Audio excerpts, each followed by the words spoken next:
क्या आपने कभी किसी ऐसे रास्ते पर कदम रखा है जहां सिर्फ एक गलत मोड़ आपको मौत के मुंह में ढकेल सकता है? NH-48 एक ऐसा हाईवे जहां सरकार ने भी रात के 11 बजे के बाद आने जाने पर पाबंदी लगा दी है। लेकिन क्यों? क्या उस हाईवे पर ज़्यादा एक्सीडेंट्स होते हैं या कुछ और जिसे साफ आंखों से देखा नहीं जा सकता? मुंबई से दिल्ली जाने वाला रास्ता NH-48 हाईवे, जो एक समय पर ट्रैवलिंग के लिए या फिर आने जाने के लिए नॉर्मली इस्तेमाल होता था, लेकिन पिछले बीते कुछ सालों में इस जगह पर कुछ अजीब अजीब घटनाएं होना शुरू हो चुकी हैं। बहुत सारे लोग रात के समय इस जगह से लापता हो गए हैं और जो लोग बचकर उस हाईवे से बाहर निकले हैं उनका एक्सपीरियंस काफ़ी ज़्यादा हॉरिफाइंग है। उन्होंने बताया है कि रात के समय उन्हें अजीब अजीब शैडोज दिखते हैं और एक अजीब सी डरावनी आवाज़ उन्हें सुनाई देती है जो सच में काफ़ी भयानक होती है, जिसके बाद गवर्नमेंट ने भी रात के 11 बजे के बाद इस हाईवे से आने जाने पर पाबंदी लगा दी है। और कहा जाता है कि NH-48 के जंगलों में एक माँ अपने बच्चे को ढूंढती है, लेकिन वो माँ जिंदा नहीं है और वो जिस बच्चे को ढूंढ रही है वो कब का इस दुनिया से जा चुका है। और ये कहानी शुरू होती है मुंबई के एक लोकल ऑटो ड्राइवर से जिसका नाम था राघव। राघव अपने पैसेंजर्स को छोड़ता और रात के समय NH-48 से एक छोटा सा शॉर्टकट लेकर अपने घर जाया करता। उसने NH-48 के बारे में बहुत सारी बातें सुनी थी और उसे पता था कि NH-48 हाईवे हॉन्टेड है, लेकिन उसने इन सारी बातों को इग्नोर कर दिया और नॉर्मली NH-48 के पास वाले हाईवे से शॉर्टकट लेकर पर डे अपने घर जाया करता। और एक दिन राघव को घर जाने में काफ़ी लेट हो जाता है। उस दिन रात के 1:15 हो रहे थे। राघव NH-48 के पास से गुजर रहा था। वो एक ऐसे हिस्से में था जहां दोनों तरफ जंगल थे। तभी अचानक उसकी नज़र एक औरत पे पड़ती है जो साइड पर खड़ी हुई थी और उसने सफ़ेद रंग की साड़ी पहनी हुई थी। उसके बाल एकदम बिखरे हुए थे और आंखें एकदम मासूम सी थी, एक माँ जैसी शक्ल थी उसकी। राघव उससे पूछता है कि मैडम, क्या मैं आपको कहीं छोड़ सकता हूँ? क्या आपको कोई हेल्प चाहिए? लेकिन वो औरत राघव को कोई रिप्लाई नहीं देती है। वो चुपचाप पीछे वाली सीट पर देखना शुरू करती है जैसे वो किसी को ढूंढ रही हो। लेकिन राघव जब अपने ऑटो के मिरर में देखता है तो वहां कोई भी नहीं था। लेकिन जब वापस वो पीछे पलट कर देखता है तो वो औरत बकायदा उसके पीछे वाली सीट को घूर रही थी। लेकिन वापस वो मिरर में देखता है तो वो औरत उसके मिरर में दिखाई नहीं दे रही थी, जिसके बाद राघव काफी ज्यादा डर जाता है। राघव का दिल बहुत जोरों से धड़क रहा था। वो औरत आगे नहीं आती है, चुपचाप वापस जाने लगती है पीछे। राघव देखता है उसको और देखते ही देखते वो औरत हाईवे से गायब हो जाती है, जिसके बाद तुरंत राघव अपनी ऑटो को स्टार्ट करता है और तुरंत अपने घर चला जाता है। राघव इतना ज्यादा डर चुका था कि घर पहुंचने के बाद भी उसके दिमाग में वही सारी चीजें चल रही थी। वो इतना ज्यादा पैनिक हो चुका था कि उसको बहुत तेज बुखार हो जाता है और अगले दिन से वो NH-48 से घर आना बंद कर देता है। राघव एक सिंपल आदमी था जो 2 बच्चों का पिता था। वो ऑटो चलाकर अपने परिवार का पेट पालता था। उसका रूटीन फिक्स था। सुबह 8 बजे वो घर से निकलता था और रात के 10 बजे वो घर वापस आ जाता था। लेकिन एक दिन NH-48 की तरफ उसे एक अजीब सा अट्रैक्शन, एक अजीब सा खिंचाव उसे महसूस हो रहा था। और राघव के कुछ और दोस्त भी ऑटो ड्राइवर थे, जिसमें से एक था मुन्ना। मुन्ना भी पहले NH-48 से होकर अपने घर जाया करता था, लेकिन उसने भी रास्ता बदल लिया था एक डरावने इंसिडेंट के बाद जो उसके साथ NH-48 में हुआ था।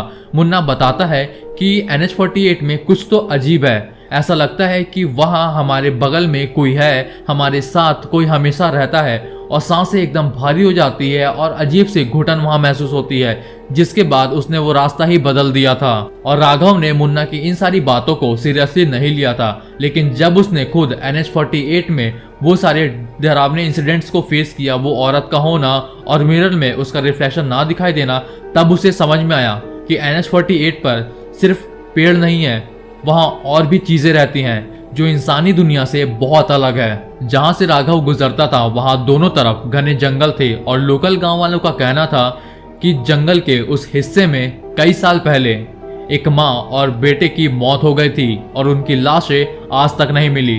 तब से NH-48 का वो हिस्सा सिर्फ एक नॉर्मल रोड नहीं है, वो एक श्रापित जगह बन चुकी है। और कहा जाता है कि वो माँ आज भी अपने बच्चे को ढूंढ रही है।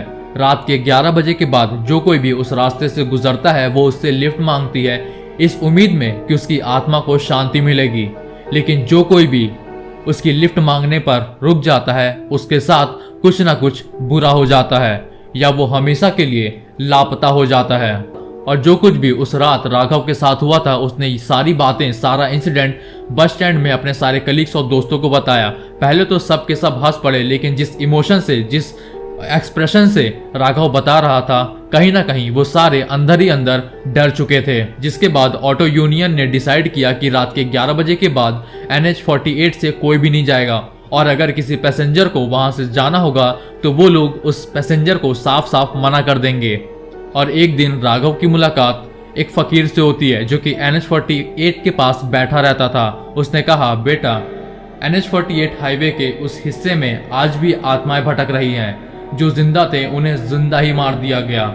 वो अब हर एक से उम्मीद लगाकर बैठी हैं अपनी मुक्ति के लिए। लेकिन राघव ने उस फकीर की बातों को टाल दिया। लेकिन जब राघव अपने घर पहुंचता है तब वो सोचता है कि क्या उसने उस रात जो देखा था वो सच में किसी की आत्मा थी या बस उसका छलावा या उसके मन का वहम। खैर, राघव का NH48 का हॉरिफाइंग एक्सपीरियंस यहीं खत्म होता है। लेकिन कहानी शुरू होती है उन तीनों से जिन्होंने NH48 में जाने का डेयर किया और उसके बाद उनमें से एक लापता हो गया। कॉलेज में पढ़ने वाले 3 दोस्त आदित्य, निखिल और यश, जो कि थ्रिल और हॉरर के दीवाने थे, उन्होंने कई बार मुंबई के हॉरर प्लेसेस को एक्सप्लोर किया था। लेकिन अब उनका अगला टारगेट था NH48 का वो जंगल वाला हिस्सा जहां रात के समय ऑटो ड्राइवर जाने से भी कतराते थे। और उन तीनों ने एक प्लान बनाया कि रात के 12 बजे के बाद वो NH48 के उस जंगल वाले हिस्से में इंटर करेंगे और पैदल चलते हुए उस पूरे रास्ते को कवर करेंगे। उनके पास सिर्फ फोन होगा और एक टॉर्च। और ठीक वो तीनों ऐसा ही करते हैं। रात के 12:05 पर वो जंगल वाले उस हिस्से में पहुंचते हैं और धीरे धीरे एक दूसरे का हाथ पकड़कर पैदल चलना शुरू करते हैं। पहले के 10 मिनट काफी नॉर्मल थे, जिसके बाद निखिल ये कहता है कि गाइस, मुझे लगता है कि NH48 कोई हॉन्टेड प्लेस नहीं है, सारी चीजें बकवास है।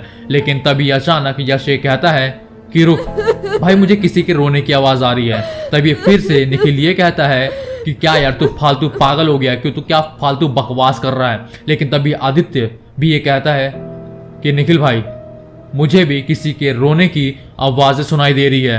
और वो रोने की आवाजें जंगल में लगे पेड़ों के बीच से आ रही थी। और वो तीनों आवाज का पीछा करते करते जंगल के बीचों बीच पहुंच चुके थे। उनके टॉर्च के सामने एक फीमेल फिगर दिखाई देती है जो शायद राघव ने भी देखी थी। वो ऑटो ड्राइवर राघव ने जो फिगर देखी थी वो अचानक उन तीनों के पास से गुजरती है। उनका टॉर्च बंद हो जाता है। वापस से वो टॉर्च ऑन करते हैं तो वो अगेन वो सामने वो औरत खड़ी होती है। तब डर के मारे वापस से उनके टॉर्च जमीन पे गिर जाती है और जब धीरे से वो टॉर्च उठाते हैं तो देखते हैं कि ठीक सामने वो औरत खड़ी थी जो स्माइल दे रही थी। वो डर के मारे भागना शुरू करते हैं और निखिल तेजी से चिल्लाता है, भागो यहाँ से। जिसके बाद वो तीनों काफी ज्यादा पैनिक करने लगते हैं और तीनों अलग अलग डायरेक्शन में भागते हैं।